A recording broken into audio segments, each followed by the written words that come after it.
And now, forecast first on Ozarks Fox News. Kind of clammy outside right now. It's cloudy, it's cool. We've got some lingering shower activity over our eastern counties. It's on the way out. Temperatures continue to drop. We're in the upper 40s right now, and it looks like we're going to continue to find those temperatures dropping overnight tonight down to about 42 for a morning low. Possibly even a little bit lower than that in places. Looks like a partly cloudy day tomorrow. You're going to want to have that jacket, not only for the morning hours, but maybe even for the afternoon, as it will stay a little on the cool side, especially for early May, with an afternoon high of 63. And while we will have an opportunity to see some sunshine and dry out on Friday, the rain, it's coming back just in time for the weekend. I'll have more on that coming up. Ozarks Fox News at 9 starts now. Real new now. This is Ozarks Fox News at 9. Welcome to Ozarks Fox News at 9. Thanks for joining us. I'm Jennifer Abreu. And I'm John Adams. We start off tonight with your top headlines. These stories are real new now. President Trump has nominated Acting Defense Secretary Patrick Shanahan to permanently occupy that position. Former Defense Secretary James Mattis resigned back in December for policy differences with the president, especially Trump's initial decision to pull U.S. troops out of Syria. We are now getting a first-hand look at missile launches that have taken place in North Korea over the last 5 days. The regime has tested multiple projectiles this week. President Trump has said, quote, nobody's happy about the launch. And Pope Francis signed a groundbreaking law today that requires Catholic priests and nuns globally to report all cases associated with sexual abuse. The law, however, doesn't require clergy members to report any findings to the police. Well, making local news now, the school year is winding down for Springfield Public Schools, but work for the district is just getting underway. Last month, voters passed Proposition S, a $168 million bond issue to fund renovations and rebuild for the district. Our Jesse Inman is here with us to break down how those upgrades will unfold over the summer. Jesse. Yeah, guys, the district plans to have all of their projects completed by the end of 2022, but you got to start somewhere. So the summer will be extremely busy. For Springfield Public Schools, delivering on the promise to voters will start to take shape this summer. In fact, the executive director of operations for SPS, Travis Shaw, says it's already begun with planning out work on secure entrances. We've had 3 of our 6 packages of secure entrances go out to bid already. The majority of all the secure entrance work will be taking place over the summer. It will spill into the fall some, but that's 31 different sites, so we've got a lot of work going on throughout the campus. Those bids are simply to determine what construction companies will work on those projects, which are divided into 6 groups of schools. And while those 31 security projects are being worked on, the main focuses this summer will be on the Early Childhood Center, Sunshine Elementary, and Delaware Elementary. Delaware, with it being a new build on that site, we will be doing the demolition of that site over the summer. Sunshine is about a 30,000 square foot addition, and then we'll also renovate that space. The renovation will take place when students aren't there. We're also starting the new construction of the Southwest Region Early Childhood Center that will be on the Carver Middle School site. Those will be bid June and July, and scheduled to start construction in August, so right before school gets started. As if that wasn't already enough, the district will be trying to juggle all of those projects along with their normal summer maintenance on buildings. Well, Jesse, it definitely does sound like a juggling act for SPS this summer, but how far ahead are they looking? There's a lot of projects they need to get done. How far ahead are they looking with these? Yeah, so Shaw told me today that while all of this is going on, they've already kind of started on design work for a few projects that'll get going next year. That'll be on Boyd Elementary, Jarrett Middle School, as well as the renovated Hillcrest High School project. And those are all slated to start next year in 2020. And for parents out there who want to keep up with all of this, I've got the link to the full schedule in this story at ozarksfirst.com. All right, Jesse, thank you.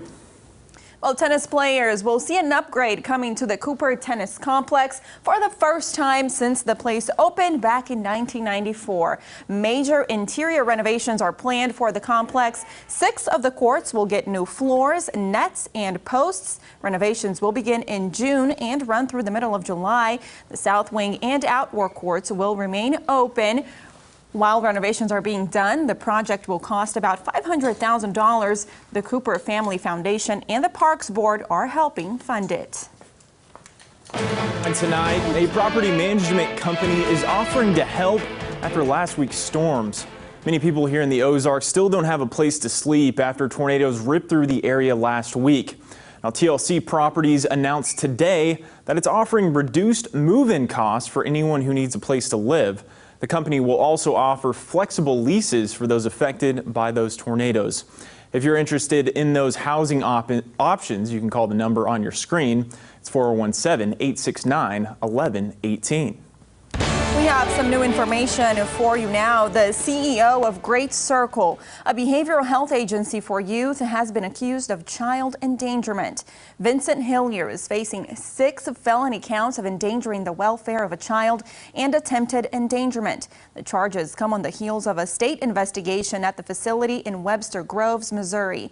We reached out to Great Circle and they sent us this statement saying, quote, "Recent events will not distract us from the important work we do. Great Circle has strong leadership and staff in place who will work to ensure that these events do not have an impact on our operations and programs in Southwest Missouri that support so many children and families. Our commitment to our mission remains unchanged." The organization says Hillier has been placed on administrative leave. On some lighter news now, over 1,000 high school seniors took their first step into the larger world tonight. Moms and dads cheering for their kids at the graduation ceremony for Glendale, Hillcrest, and Parkview tonight at JQH Arena.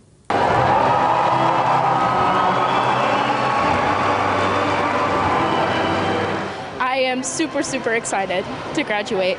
The process has been really hard, but it's worth it at the very end because it shows that I put in the hard work to get where I am today. Well, definitely a big congrats to all those seniors that graduated tonight. SPS Superintendent Dr. John Jungman wished those students well in the next chapter of their lives. Seniors at Central and Kickapoo High School will graduate tomorrow night, also at JQH Arena. In regional news now, Governor Mike Parson is touring flood damage in St. Louis and St. Charles counties. The flooding is extensive in that area. The group got a bird's eye view of the Mississippi, St. Charles City and County, and West Alton. While a second less serious crest is coming, the danger is not over. One option on the table for the cleanup is calling in the National Guard. We're considering that right now. We want to put all the tools we can to help the communities across the state. And if we can use the Guard in that capacity, and that may be just helping with the debris cleanup, that may be helping with the road situation. The governor is promising to be proactive in areas flooding now that never had this type of water before. Well, you might have seen this viral video behind me. This man walks up to his friend's home in Oklahoma, tries to open the door, and then gets bit in the face. You're going to see it right here. Oh, gets bit in the face by a snake. The unlucky star of this video is Jarrell Haywood. Bit me right around my eyelid, right there. I'm not no snake lover. I never have, never will be. And to me, a snake, you know, poisonous or not, it's a snake. Well, that's definitely not going to make you any more of a snake lover, that's for sure. And the video was captured Sunday by a doorbell camera. He says at first his friend thought he was playing a joke on him, but the seriousness of the situation quickly became clear. Luckily, that snake wasn't venomous. Haywood says from now on, he'll check for snakes wherever he goes. I would too. I'm with him. A snake is a snake. Well, this month we're exploring workforce issues in the Ozarks. It's part of our courageous conversation called Nobody's Business. Tonight, we're looking at ways employers are changing their thinking. When supply exceeds demand versus demand exceeding supply, it changes everything. And so employers are going to start looking at every able-bodied person. If you've had a felony on your record, depending on what type of felony that is and what type of job it is, it may be that they say, well, we'll overlook that and we're going to train you and we need somebody to work. Tonight on Color 10 News at 10, Nija McDonald will show us some things companies may need to overlook to fill those open positions. Well, Jamie, I think I'm going to have to dig out some of the sweatshirts that I packed away last week because I thought we were done with this chilly weather, but now it's cold outside. No, it turned cool again, and looks like we're going to find cool temperatures through this upcoming weekend, and we are not done with the wet weather either. It looks like there's some of that in the weekend forecast. More on that coming up.